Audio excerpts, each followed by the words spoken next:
Hello everyone, welcome to एग्जामोलॉजी।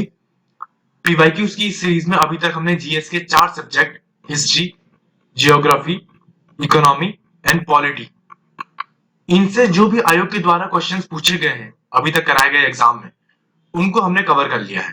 तो history, geography, economy, polity से जो भी क्वेश्चंस अभी तक पूछे गए हैं पुराने पेपरों में, उनको हमने यहाँ पे रिवाइज किया। हमने ये समझने की कोशिश की कि किस ट्रेंड में आयोग क्वेश्चंस पूछता है। अब हम जनरल साइंस के क्वेश्चंस को रिवाइज करेंगे। तो साइंस से रिलेटेड जितने भी क्वेश्चंस आयोग के द्वारा अभी तक पिछले एग्जाम में पूछे गए हैं, उनको हम रिवाइज करेंगे और ये समझने की कोशिश करेंगे कि साइंस में किस डिफिकल्टी लेवल के क्वेश्चंस आयोग पूछता है, ताकि 2022 में जो भी आने वाले एग्जाम है उनके लिए हम साइंस की बहुत ही बेहतरीन तरीके से तैयारी कर सके। तो ज्यादा टाइम वेस्ट न करते हुए स्टार्ट करते हैं। फर्स्ट क्वेश्चन है, malachite is a mineral of. Malachite किसका खनिज है? तो इसमें आपके ऑप्शन दिए हैं आयरन, कैल्शियम, कॉपर और मैग्नीशियम। तो मैं आपको बता दूं, इसका राइट आंसर है कॉपर। तो आपका जो मेलाकाइट होता है वो आपका मिनरल होता है कॉपर का, और इसका जो केमिकल फॉर्मूला होता है वो आपका होता है Cu2 CO3 OH2। ठीक है, तो इस तरीके से इसका फॉर्मूला होता है जो किसका होता है, मेलाकाइट का। और वहीं अगर इसकी फिजिकल अपीयरेंस की बात की जाए तो इसका जो कलर है वो होता है आपका ब्राइट ग्रीन कलर का। ठीक है ना, तो ब्राइट ग्रीन कलर का आपका क्या होता है, मेलाकाइट। ठीक है, तो इसके अदर ऑप्शंस को डिस्कस किया जाए तो आयरन जो है, तो मैं आपको बता दूं, जो हेमेटाइट होता है और जो मैग्नेटाइट होता है वो दोनों के दोनों मिनरल होते हैं आयरन के। ठीक है ना, तो आयरन के मिनरल कौन कौन से हो गए आपके, हेमेटाइट और मैग्नेटाइट।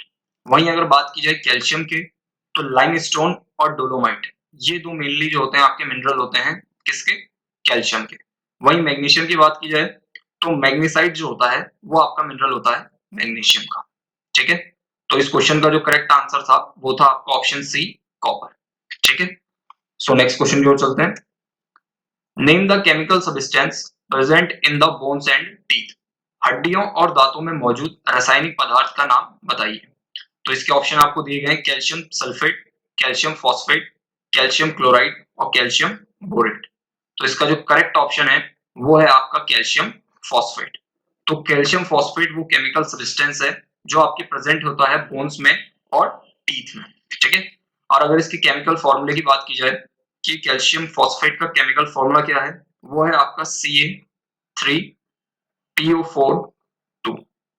ठीक है, तो ये इसका केमिकल फॉर्मूला है कैल्शियम फॉस्फेट का। तो ये मेनली आपका बोन्स में जो है प्रेजेंट रहता है। वहीं अगर टीथ की बात की जाए तो टीथ में जो इनेमल होता है, जो आपका हार्ड आउटर लेयर है आपके टीथ की, वो जो जिस मिनरल से बनती है उसी का नाम है कैल्शियम फॉस्फेट। ठीक है, तो वहीं जो आपका कैल्शियम क्लोराइड है, अगर मैं ऑप्शन सी की बात करूं तो कैल्शियम क्लोराइड एक ड्राइंग एजेंट के रूप में भी काम आता है। ठीक है, तो इसका जो करेक्ट ऑप्शन है वो है ऑप्शन बी, कैल्शियम फॉस्फेट। तो चलिए नेक्स्ट क्वेश्चन की ओर। Which of the following is not a natural polymer. निम्नलिखित में से कौन सा एक प्राकृतिक बहुलक नहीं है? ठीक है, ऑप्शन आपके पास है cellulose, silk, rubber and plastic. तो इनमें से पूछ रहा है इन चारों में से कौन सा आपका नेचुरल पॉलीमर नहीं है। तो नेचुरल पॉलीमर से बताने से पहले मैं आपको पॉलीमर बताता हूं कि जो पॉलीमर होता है वो क्या होता है। ठीक है, तो एक तरीके से जो आपका पॉलीमर होता है वो आपका जाइंट मॉलिक्यूल होता है जो हंड्रेड्स ऑफ मोनोमर्स से मिलके एक लॉन्ग चेन बनाता है।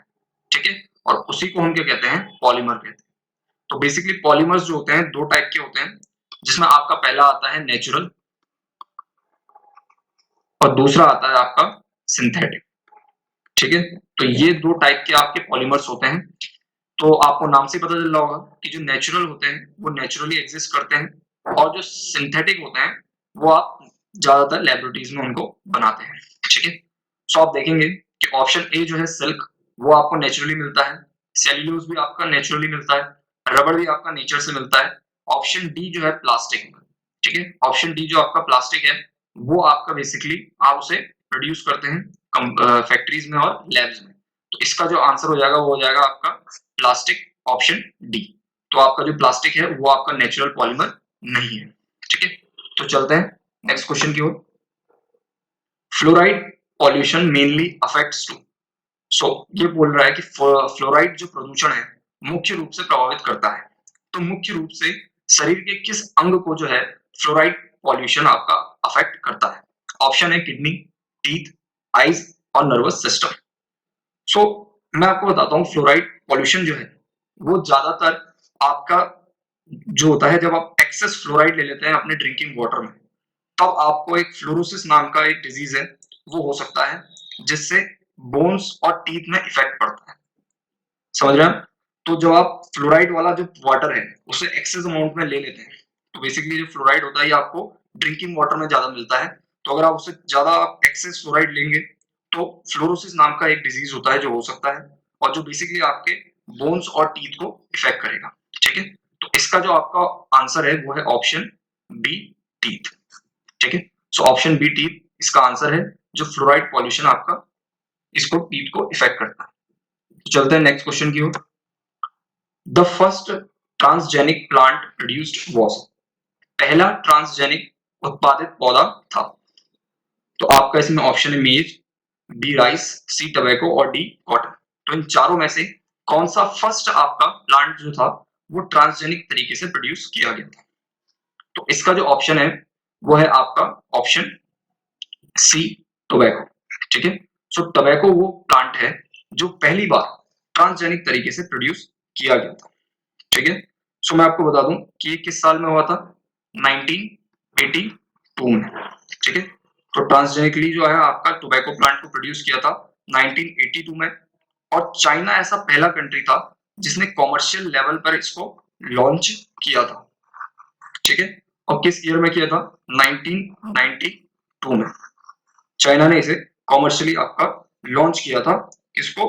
टोबैको को, जो ट्रांसजेनिक वाला आपका प्लांट था। ठीक है, तो इसका जो आंसर है वो आपका है option C, tobacco. So next question की ओर चलते हैं। Which of the following causes polio disease. Polio की बीमारी निम्न में से किसके कारण होती है? Option A bacteria, B virus, C fungus और डी पैरासाइट। तो जो आपका पोलियो है वो डिजीज होती है किसके कारण? ये होती है वायरस के कारण। ठीक है ना, तो किसके कारण होती है? Option B, virus. और उस वायरस का जो नाम है वो आपका नाम है पोलियो वायरस। ठीक है, उस वायरस का नाम क्या है? पोलियो वायरस, जिसके कारण पोलियो डिजीज होता है। ठीक है, वैसे ही अगर एक डिजीज जो बैक्टीरिया के कारण होता है उसका आंसर होगा ट्यूबरक्लोसिस। ठीक है, तो आपका जो ट्यूबरक्लोसिस होता है वो किसके कारण होता है? बैक्टीरिया के कारण। ठीक है, वहीं बहुत से जो हमारे स्किन डिजीजेस होते हैं वो होते हैं आपके फंगस के कारण। ठीक है, ऑप्शन सी जो फंगस है उसके कारण बहुत सारे आपको स्किन इन्फेक्शन डिजीज हो सकते हैं। और पोलियो किससे होता है ऑलरेडी मैं आपको बता चुका हूँ, ऑप्शन बी, वायरस। ठीक है, तो चलते हैं नेक्स्ट क्वेश्चन की ओर। Near sightedness of vision is technically termed as. ठीक है, तो निकट दृष्टि दोष तकनीकी रूप से कहा जाता है। ए हाइपर मायोपिया, बी प्रेस बायोपिया, सी मायोपिया और डी अस्टिग्मेटिज्म।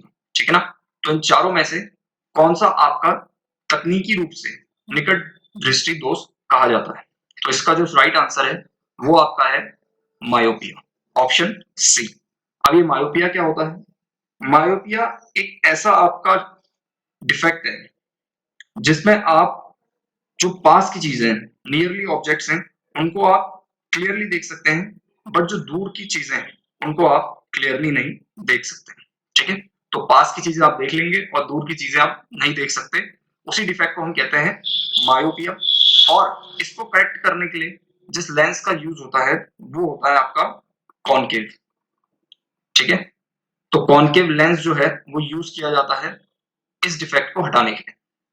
वहीं अगर हाइपर मायोपिया की बात की जाए तो हाइपर मायोपिया में बिल्कुल इसका उल्टा होगा, पास की चीजें नहीं दिखाई देंगी, वहीं दूर की चीजें आप क्लियरली देख सकते हैं। और इसके लिए जो लेंस यूज होगा वो होगा आपका कॉन्वेक्स लेंस। ठीक है, तो इसके लिए आपका ये यूज होगा। वहीं अगर ऑप्शन बी की बात की जाए प्रेस बायोपिया, तो प्रेस बायोपिया ये बेसिकली जब ओल्ड एज में जो आईज में आप देखेंगे क्लियरली नहीं दिखता है, तो इसी के कारण नहीं दिखता है, प्रेस बायोपिया के कारण। और इसके लिए जो लेंस आप यूज करेंगे वो होगा बाइफोकल लेंस। ठीक है ना। तो बाईफोकल लेंस आपको इसके लिए यूज करना है। इसमें आपका कॉनकेव भी होगा और कॉन्वेक्स लेंस होगा, दोनों लेंस आपके होंगे, ठीक है। वहीं आपका अस्टिग्मेटिज्म जो है, इस डिफेक्ट को सही करने के लिए आप किसका यूज करेंगे, सिलेंड्रिकल लेंस का, ठीक है। तो बहुत बार इस तरीके से भी क्वेश्चन पूछ लिया जाएगा कि किस डिफेक्ट को आपको सही करने के लिए कॉन्वेक्स लेंस का यूज करते हैं और किसको सही करने के लिए कॉनकेव का इस्तेमाल करते हैं, ठीक है। तो मैं आपको सारी चीजें इसमें बता चुका हूं। तो इसका जो राइट आंसर था वो था ऑप्शन सी, मायोपिया, ठीक है। चलते हैं अपने नेक्स्ट क्वेश्चन की ओर। Which of the following is a water soluble vitamin, निम्नलिखित में से कौन सा एक पानी में घुलनशील विटामिन है, ठीक है। तो ऑप्शन आपको दिए हैं vitamin A, vitamin B, vitamin D and vitamin E. तो मैं आपको बता दूं कि इसका जो करेक्ट आंसर है वो है आपका विटामिन बी। विटामिन बी और विटामिन सी, ये दो ऐसे हैं जो वाटर सॉल्युबल होते हैं, ठीक है। वहीं जो बाकी बचे हुए हैं, चाहे वो विटामिन ए हो, डी हो, या ई हो, या के हो, ठीक है। तो ये चारों के चारों जो होते हैं वो आपके फैट सॉल्युबल होते हैं, ठीक है। वो आपके क्या होते हैं, फैट सॉल्युबल होते हैं। और बाकी जो बचे बी और सी, वो दोनों के दोनों वाटर सॉल्युबल विटामिन होते हैं, ठीक है। तो इसका ऑप्शन था ऑप्शन बी, जो है विटामिन बी। तो नेक्स्ट क्वेश्चन की ओर चलते हैं। Which of the following is not a scalar quantity, निम्न में से कौन सा एक सदिश राशि नहीं है। ए है ऑप्शन टाइम, बी वॉल्यूम, सी डेंसिटी, डी मोमेंटम। तो चार ऑप्शन आपको दिए हैं और पूछा है कि कौन सा आपका स्केलर क्वांटिटी नहीं है। तो सबसे पहले मैं आपको बता दूं कि दो आपके पास क्वांटिटीज होती हैं, एक है स्केलर, एक है वेक्टर। स्केलर क्वांटिटी में सिर्फ और सिर्फ मैग्नीट्यूड की बात की जाती है, ठीक है, जो उसकी न्यूमेरिकल वैल्यू है, मैग्नीट्यूड, उसकी बात की जाएगी। वहीं जो आपका वेक्टर है, उसमें मैग्नीट्यूड के साथ साथ डायरेक्शन के बारे में भी बताया जाता है, ठीक है। तो वो क्वांटिटी जिसमें मैग्नीट्यूड और डायरेक्शन दोनों के बारे में बताया जाता है, वो आपकी वेक्टर क्वांटिटी होती है। जिनमें सिर्फ और सिर्फ मैग्नीट्यूड के बारे में बताया जाता है, वो आपके स्केलर क्वांटिटी होती है। तो क्वेश्चन में आपसे पूछा गया है कि कौन सी इन चारों में से स्केलर क्वांटिटी नहीं है। तो इसका जो राइट आंसर है वो है ऑप्शन आपका डी, मोमेंटम। तो मोमेंटम जो होता है आपका एक वेक्टर क्वांटिटी होता है, जिसमें मैग्नीट्यूड भी है और डायरेक्शन भी है। वहीं बाकी बचे तीन, टाइम, वॉल्यूम और डेंसिटी, ये तीनों के तीनों आपके एक तरीके से स्केलर क्वांटिटी है, क्योंकि सिर्फ इनमें मैग्नीट्यूड ही पता रहता है, ठीक है। तो इसका ऑप्शन होगी ऑप्शन डी, करेक्ट। तो चलते हैं अपने नेक्स्ट क्वेश्चन की ओर। The gases responsible for the acid rain are, अम्लीय वर्षा के लिए उत्तरदायी गैसेस हैं। तो ए ऑप्शन है SO2 एंड NO2, बी है Ne एंड आर्गन, सी है नियॉन एंड हीलियम, और डी है आपका हाइड्रोजन हीलियम। तो इसने यहाँ पे गैसेस दे रखी है और आपसे पूछा है कि इनमें से कौन सी गैसेस ऐसी हैं जो एसिड रेन के लिए रिस्पॉन्सिबल होती हैं। तो इसका जो करेक्ट ऑप्शन है वो है option A, SO2 and NO2, sulphur dioxide and nitrogen dioxide. ये दोनों ऐसी गैसेस हैं जिनके कारण एसिड रेन होती है।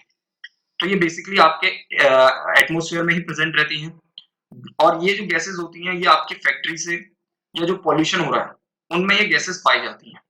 और जब ये SO2 और NO2 जब एटमॉस्फेयर में जो वाटर है उससे रिएक्ट करती हैं, तो ऊपर जो SO2 बनाता है वो बनाता है H2SO4, और नीचे वाला जो बनाता है वो बनाता है आपका H2NO3, ठीक है। एक बनाता है आपका सल्फ्यूरिक एसिड और नीचे वाला बनाता है आपका नाइट्रिक एसिड।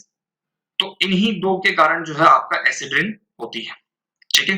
तो इसलिए इसका जो आंसर है वो है ऑप्शन ए, SO2 और NO2। तो चलते हैं अपने नेक्स्ट क्वेश्चन की ओर। The metal present in vitamin B12 is, vitamin B12 में मौजूद धातु है। ऑप्शन है cobalt, B magnesium, C iron, D copper, ठीक है। तो इसमें पूछ रहा है जो विटामिन B12 है उसमें कौन सा धातु आपका मौजूद रहता है। तो इसका जो करेक्ट ऑप्शन है वो है आपका ऑप्शन ए, कोबाल्ट। तो कोबाल्ट उसमें प्रेजेंट रहता है। और B12 को हम कोबालैमिन भी कहते हैं, ठीक है ना। B12 को हम कोबालैमिन नाम से भी क्या करते हैं, रेफर करते हैं, कोबालैमिन,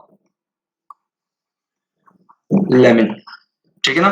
और इसलिए कहते हैं क्योंकि इसमें जो होता है आपका मेटल आयन जो होता है वो कोबाल्ट का होता है। जो आपका B12 में होता है इसमें मेटल आयन जो है वो कौन सा है, कोबाल्ट का, इसलिए इसे हम कोबालैमिन भी कहते हैं, ठीक है। और मेनली ये प्रेजेंट रहता है आपका किसमें, एनिमल प्रोडक्ट्स जो होते हैं उनमें आपका B12 प्रेजेंट रहता है, ठीक है। तो इसका ऑप्शन हो गया ऑप्शन ए कोबाल्ट। तो चलते हैं अपने नेक्स्ट क्वेश्चन की ओर। Which of the following term is related to rearing of honeybees? निम्नलिखित में से कौन सा शब्द मधुमक्खियों के पालन से संबंधित है, ठीक है। ऑप्शन ए है सेरिकल्चर, ऑप्शन बी है पिकीकल्चर, सी है टिश्यू कल्चर और डी है एपीकल्चर। तो इन चारों में से आपका कौन सा टर्म है जो रियरिंग ऑफ हनी बीज से मतलब मधुमक्खियों के पालन से संबंधित है, ठीक है। तो इसका जो आपका ऑप्शन है वो है ऑप्शन डी एपीकल्चर। वो टर्म है जो रिलेट करता है रियरिंग ऑफ हनी बीज, मधुमक्खियों का जो पालन है उस टर्म को हम कहते हैं एपीकल्चर। वहीं अगर इसमें बात की जाए ऑप्शन ए सेरिकल्चर की, तो सेरिकल्चर रिलेटेड करता है जो आपका सिल्क प्रोड्यूस होता है सिल्क वॉर्म से, ठीक है, उसको हम क्या कहते हैं सेरिकल्चर, ऑप्शन ए। और ऑप्शन बी जो है पिसीकल्चर, वो होता है आपका फिश फार्मिंग, ठीक है। तो फिश फार्मिंग ऑप्शन बी जो है पिकीकल्चर, वो आपका है ऑप्शन बी फिश फार्मिंग। और हनी बी का जो रियरिंग है वो है आपका ऑप्शन डी एपीकल्चर, ठीक है। तो इसका सही ऑप्शन है एपीकल्चर डी। नेक्स्ट क्वेश्चन की ओर चलते हैं। Among the following which is the most common form of glass? निम्नलिखित में से कौन सा ग्लास सबसे अधिक इस्तेमाल किया जाता है? सो ऑप्शन ए है आपका Pyrex glass, B soda glass, C optical glass और डी हार्ड ग्लास। सो इसका जो करेक्ट ऑप्शन है वो है आपका ऑप्शन बी सोडा ग्लास। तो सोडा ग्लास जो है मोस्ट कॉमन फॉर्म है ग्लास की, और लगभग जो 90% ग्लास होते हैं वो कौन से ग्लास होते हैं, वो आपके सोडा ग्लास ही होते हैं, ठीक है।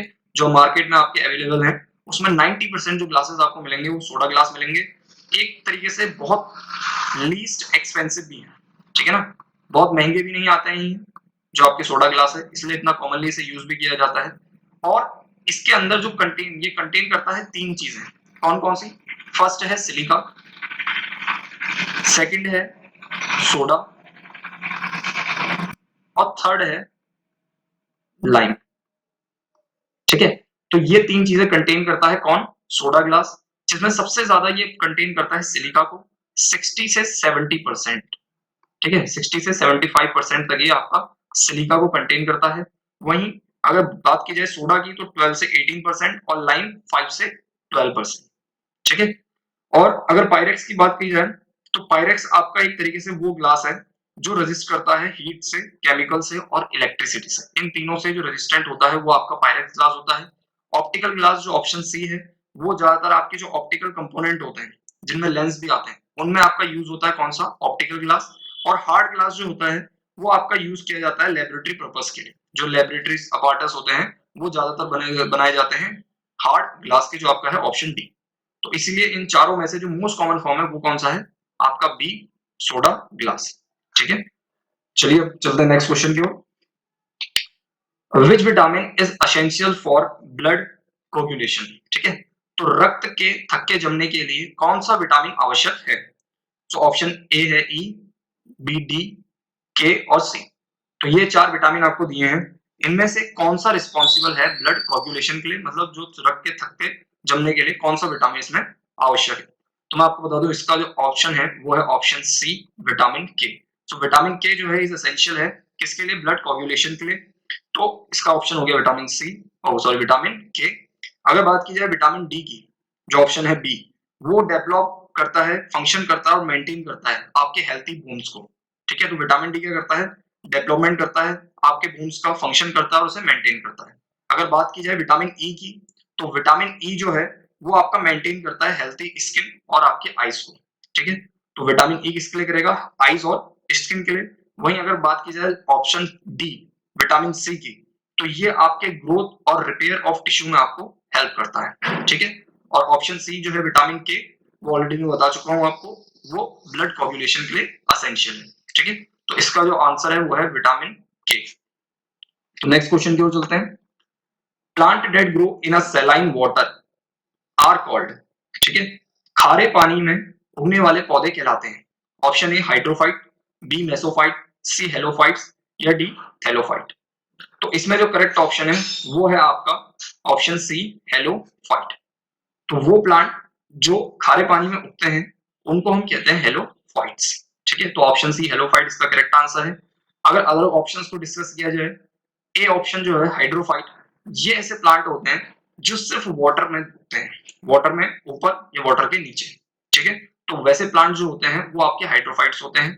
मेसोफाइट्स आपके वो प्लांट होते हैं जो जिनको मॉडरेट अमाउंट ऑफ वाटर चाहिए होता है, ना बहुत ज्यादा इनको पानी चाहिए और ना ही बहुत कम इनको पानी चाहिए। तो वैसे जो प्लांट होते हैं जिनको मॉडरेट अमाउंट ऑफ वाटर चाहिए होता है वो होते हैं मेसोफाइट्स। और ऑप्शन सी ऑलरेडी मैं आपको बता चुका हूँ, वो प्लांट जो सैलाइन वाटर में ग्रो करते हैं उनको हम कहते हैं हेलोफाइट्स। तो इसका ऑप्शन है ऑप्शन सी हेलोफाइट्स। ठीक है, चलते हैं नेक्स्ट क्वेश्चन की ओर अपने। Which among of the following is a muscle protein? ठीक है, निम्नलिखित में से कौन सा एक मांसपेशी प्रोटीन है? तो इसमें आपके ऑप्शन है माइसोसिन, केराटिन, लाइसोसोम और हीमिन। तो इन चारों ऑप्शंस में से आपसे पूछ रहा है कौन सा प्रोटीन जो है वो मसल प्रोटीन है।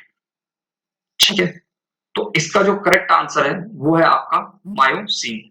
तो मायोसिन जो आपका रहता है प्रोटीन, वो आपका एक तरीके से आपके मसल्स में जो कॉन्ट्रैक्शन होता है उसमें आपकी मदद करता है, जो मूवमेंट है उसमें आपका जो मदद करेगा वो कौन सा मदद करेगा, प्रोटीन मायोसिन। ठीक है, वहीं बात की जाए ऑप्शन बी केराटिन की, तो ये हेयर नेल्स के लिए जो आपके ग्रोथ में मदद करता है वो आपका कौन सा होता है, प्रोटीन केराटिन। ठीक है, तो मसल्स प्रोटीन आपका मायोसिन और वहीं हेयर और नेल्स में जो प्रोटीन आपको मिलेगा वो मिलेगा आपको केराटिन। ठीक है ना, तो इसका ऑप्शन हो गया ऑप्शन ए मायोसिन। ठीक है, बढ़ते हैं अपने नेक्स्ट क्वेश्चन की ओर।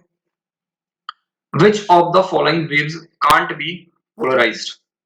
निम्नलिखित में से कौन सी तरंग ध्रुवीकृत नहीं हो सकती है?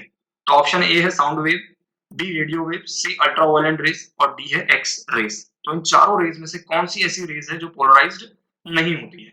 सो पहले इसका आंसर बताने से पहले मैं आपको बता दूं कि जो पोलराइज्ड होती हैं, जो वेव पोलराइज्ड हो जाती हैं, वो होती हैं आपकी ट्रांसवर्स। ठीक है ना, ट्रांसवर्स वेव्स। ठीक है ना, तो ये चीज हो गई ट्रांसफर वेव्स। आप जो नहीं हो पाती हैं वो होती है लॉन्गिट्यूडनल। ठीक है, लॉन्गिट्यूडनल वेव्स जो होती हैं कभी भी पोलराइज्ड नहीं हो पाती हैं। लॉन्गिट्यूडनल वेव्स आपके उसी डायरेक्शन में जाएगी जिस डायरेक्शन में जो वाइब्रेशन है वो उसी डायरेक्शन में जाएगा जिस डायरेक्शन में आपके वेव्स प्रोपागेट कर रहे हैं, वेव्स जा रहे हैं। ठीक है, वहीं ट्रांसवर्स वेव्स में ये होता है कि वाइब्रेशन जो होगा वो परपेंडिकुलर होगा to the direction of propagation. ठीक है, तो आपको मैंने बता दिया कि जो वेव्स ट्रांसफर होंगी, ट्रांसवर्स होंगी, वो पोलराइज्ड होंगी और जो लॉन्गिट्यूडनल होंगी वो पोलराइज्ड नहीं होंगी। तो अगर ऑप्शन की बात की जाए तो बी, सी और डी, रेडियो वेव्स, अल्ट्रावायलेंट रेज और एक्स रेज, ये तीनों की तीनों जो होती हैं ट्रांसवर्स रेज होती हैं, वेव्स होती हैं। तो इसलिए ये तीनों तो पोलराइज हो जाएंगी।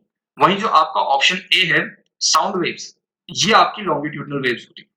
तो मैंने बताया था आपको लॉन्गिट्यूडनल वेव्स जो होती हैं वो आपका पोलराइज्ड नहीं हो पाती है, तो इसीलिए जो इसका करेक्ट आंसर है वो है ऑप्शन ए साउंड वेव्स। तो sound waves can't be polarised. ठीक है, तो चलते हैं अपने नेक्स्ट क्वेश्चन की ओर। RH factor is drive its name from. RH factor का नाम लिया गया है। ऑप्शन है ए बैट, बी है रीसस मॉन्की, सी है राइनो, डी है रेट। तो इन चारों में से किससे RH फैक्टर का नाम लिया गया है? ठीक है, तो आप देखेंगे बैट से तो नहीं लिया गया है। अगर आप इसे लॉजिकली भी देखें तो ए ऑप्शन तो नहीं होगा क्योंकि बैट है इसके, तो बैट से तो नहीं लिया गया। ऑप्शन जो फर्स्ट रहे वो है बी और सी। ठीक है, क्योंकि इनमें आप देखेंगे तो स्टार्टिंग में RH दोनों के आ रहा है। ठीक है, तो इसका जो करेक्ट ऑप्शन है वो है ऑप्शन बी रीसस मॉन्की। ठीक है, तो रीसस मॉन्की से ये RH फैक्टर का नाम डिराइव किया गया। अब ये RH फैक्टर क्या होता है? ठीक है, तो RH फैक्टर मैं आपको बता दूं, ये एक तरीके का प्रोटीन है। ठीक है, RH फैक्टर क्या है? एक तरीके का प्रोटीन है जो आपके आरबीसी की सरफेस में पाया जाता है। जो रेड ब्लड सेल्स होते हैं उनकी सरफेस में पाया जाने वाला ये प्रोटीन है जिसका नाम है RH फैक्टर। ठीक है, और अगर आपके ब्लड में प्रोटीन है तो आपका जो आएगा वो आएगा RH पॉजिटिव। अगर आपके ब्लड में प्रोटीन की कमी है, लैक ऑफ प्रोटीन है, तो आपका जो फैक्टर आएगा वो आएगा RH नेगेटिव। ठीक है ना? तो इस तरीके से ये काम करता है और इसका जो नाम जो डिराइव किया गया है RH फैक्टर का, वो रीसस मोंकी से करा गया है क्योंकि सबसे पहले ही मोंकी में ही देखा गया था। ठीक है ना? इसलिए इसका ऑप्शन जो है ऑप्शन बी है। तो चलते हैं अपने नेक्स्ट क्वेश्चन की ओर। A satellite is used for, उपग्रह का उपयोग के लिए किया जाता है। तो चार ऑप्शन आपको दिए गए हैं कि उपग्रह का उपयोग जो है किन-किन चीजों के लिए किया जाता है। ए कम्युनिकेशन संचार, बी वेदर फोरकास्टिंग मौसम की भविष्यवाणी, एग्रीकल्चर एंड फॉरेस्ट्री कृषि और वानिकी, या ऊपर के सभी ऑल ऑफ द अबव। तो मैं आपको बता दूं कि सैटेलाइट का प्रयोग हम लगभग इन तीनों चीजों के लिए करते हैं, चाहे वो कम्युनिकेशन के लिए हो, वेदर फोरकास्टिंग के लिए हो, या एग्रीकल्चर एंड फॉरेस्ट्री के लिए हो। इसका जो आपका करेक्ट ऑप्शन है वो है ऑल ऑफ द अबव। चार तीनों में सैटेलाइट का यूज किया जाता है। ठीक है, तो चलते हैं अपने नेक्स्ट क्वेश्चन की ओर। मार्स गैस इज, आइए कह रहा है कि जो मार्स गैस है वो कौन सी है। तो चार ऑप्शन आपको दिए गए हैं, इनमें से आपसे पूछ रहा है जो मार्स गैस है वो कौन सी है। ठीक है, ऑप्शन है आपके पास मीथेन, इथेन, प्रोपेन और ब्यूटेन। तो इन चारों में से जो मार्स गैस है वो आपका है ऑप्शन ए मीथेन। ठीक है, ऑप्शन ए मीथेन करेक्ट है। मीथेन को ही हम मार्स गैस कहते हैं। ठीक है ना? क्यों कहते जाता है? क्योंकि मार्सी इलाकों में जो मर्सीज एरिया होते हैं, मतलब जो वेटलैंड्स होते हैं, जो सरफेस हमेशा पानी से ही ढके रहता है एक लंबे समय के लिए, उनको आप मर्सी मार्सी एरियाज कहते हैं। और वहीं यहाँ पर ये मीथेन आपको मिलता है। तो इसलिए हम जो मार्स गैस है उसको क्या कहते हैं? मीथेन कहते हैं। ठीक है, चलते हैं अपने नेक्स्ट क्वेश्चन की ओर। DNA does not contain, DNA में शामिल नहीं है। ऑप्शन ए है guanine, adenine, uracil, option D none of this. ठीक है, तो इसमें से आपसे पूछ रहा है कि डीएनए में इन तीनों में से कौन सी चीज शामिल नहीं है। ठीक है, तो मैं आपको बता दूं इन तीनों में से जो चीज शामिल नहीं होती है वो है ऑप्शन सी यूरेसिल। यूरेसिल आपका डीएनए में नहीं होता है, यूरेसिल आपका होता है आरएनए में। ठीक है, यूनाइन भी होता है, एडेनाइन भी होता है, बट यूरेसिल की जगह उसमें होता है थाइमाइन। ठीक है, किसमें? डीएनए में। वहीं आरएनए में आपका यूरेसिल हो जाता है। तो डीएनए में आपका कौन सा नहीं है? ऑप्शन सी यूरेसिल, उसकी जगह क्या होता है? थाइमाइन। ठीक है ना? तो इसका ऑप्शन जो हो जाएगा वो हो जाएगा ऑप्शन सी यूरेसिल। तो नेक्स्ट क्वेश्चन में बढ़ते हैं।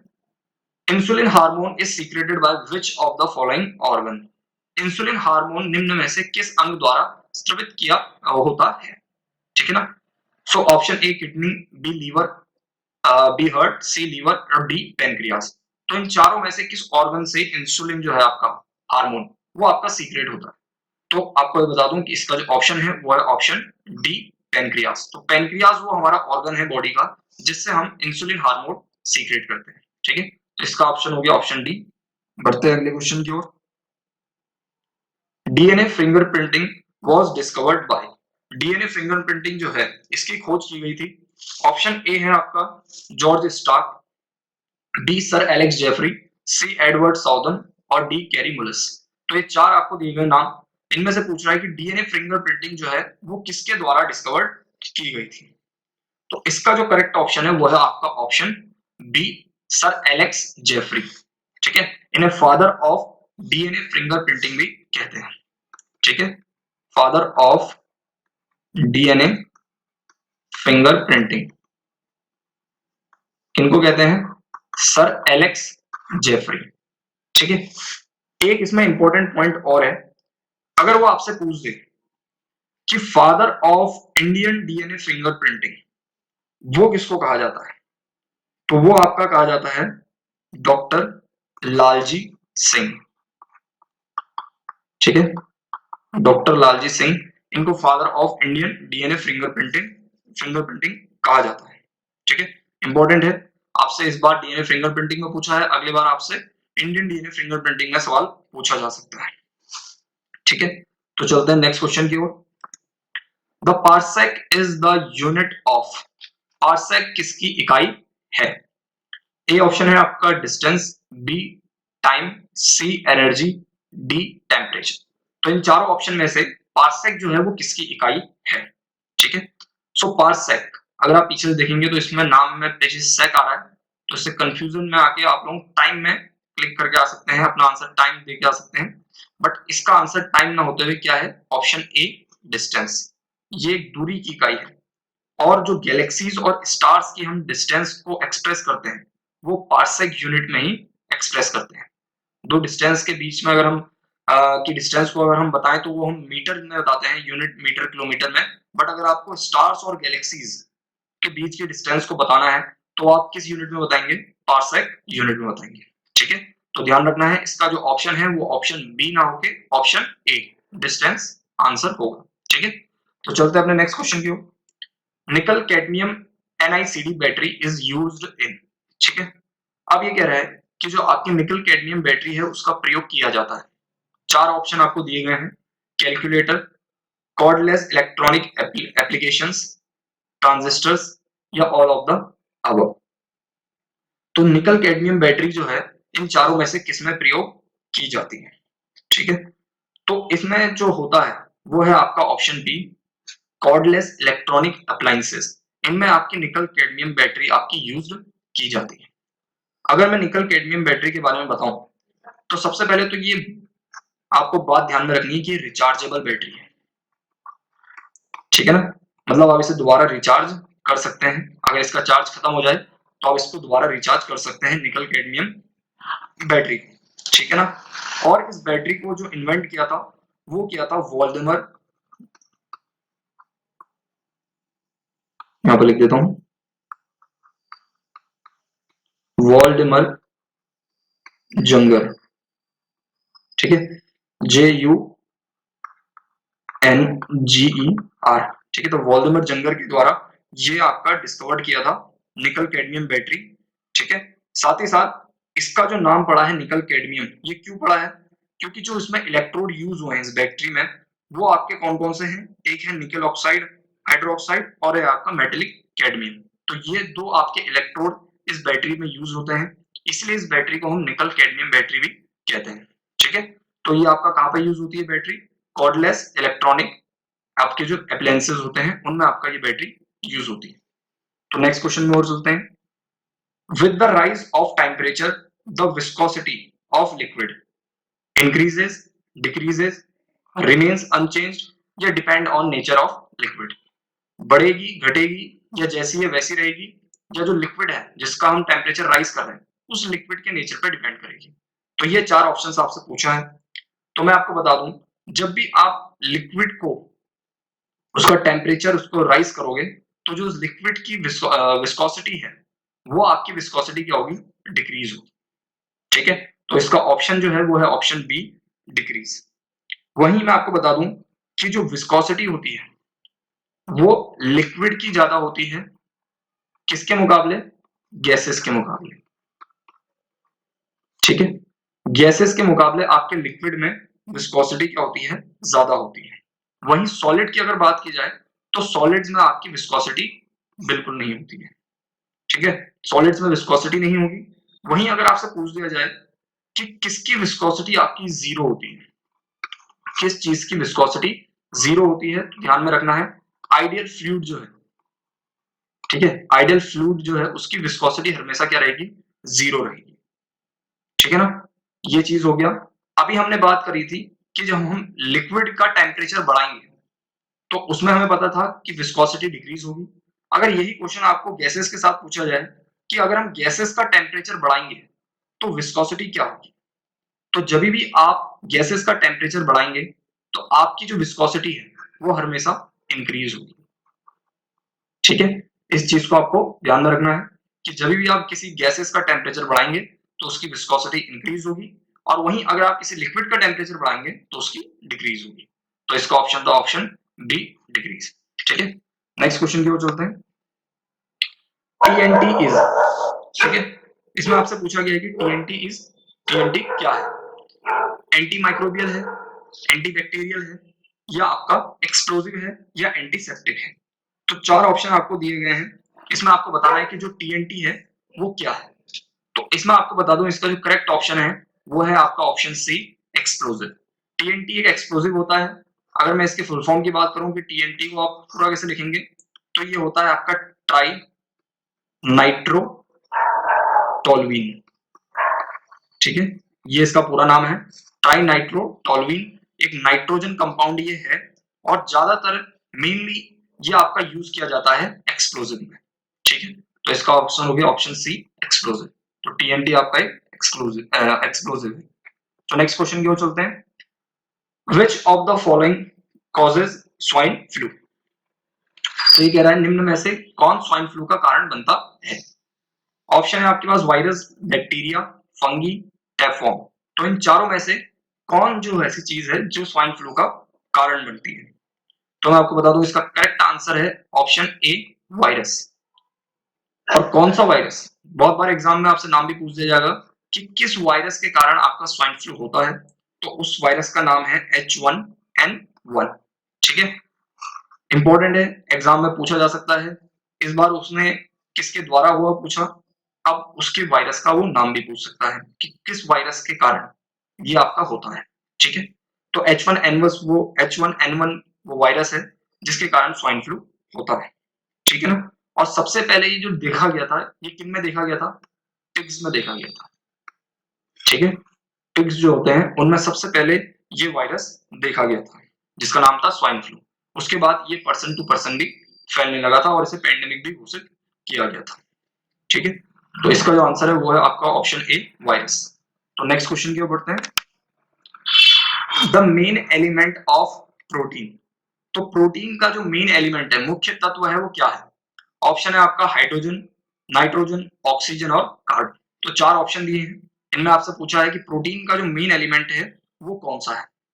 सबसे पहले मैं आपको प्रोटीन के बारे में बता दूं कि प्रोटीन जो होता है वो मिलके बना होता है मॉलिक्यूल से, और उन मॉलिक्यूल्स का नाम होता है अमीनो एसिड्स, ठीक है। जिनसे आपका ये मिलके बने रहते हैं, जिन मॉलिक्यूल से आपका मिलके प्रोटीन बनता है उन मॉलिक्यूल्स का नाम क्या होता है? Amino acid.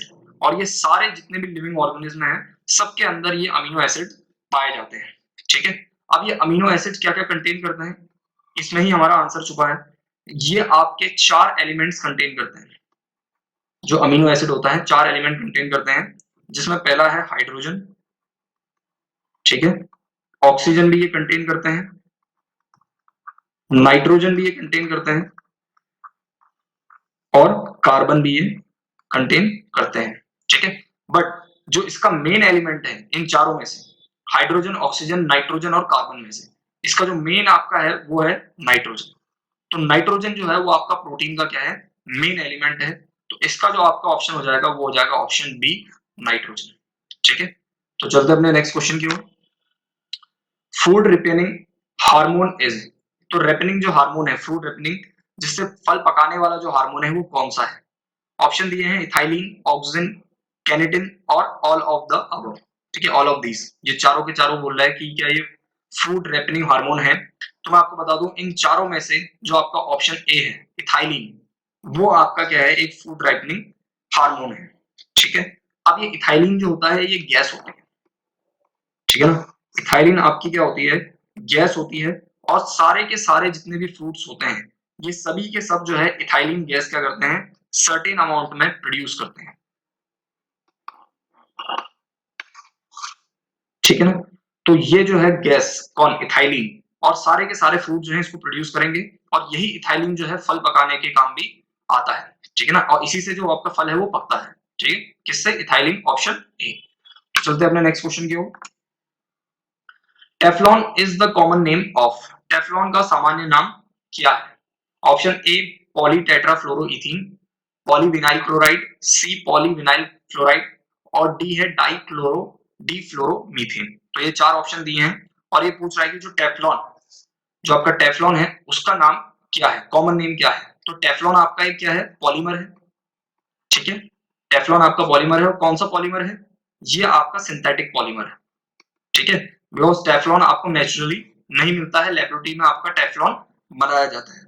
तो उसी टेफ्लॉन का ये कॉमन नेम पूछ रहा है। तो इसका जो नेम है वो है आपका ऑप्शन ए पॉली टेट्राफ्लोरोइथाइलिन, ठीक है। तो पॉली टेट्राफ्लोरोइथाइलिन को ही हम क्या कहते हैं? टेफ्लॉन कहते हैं, ठीक है।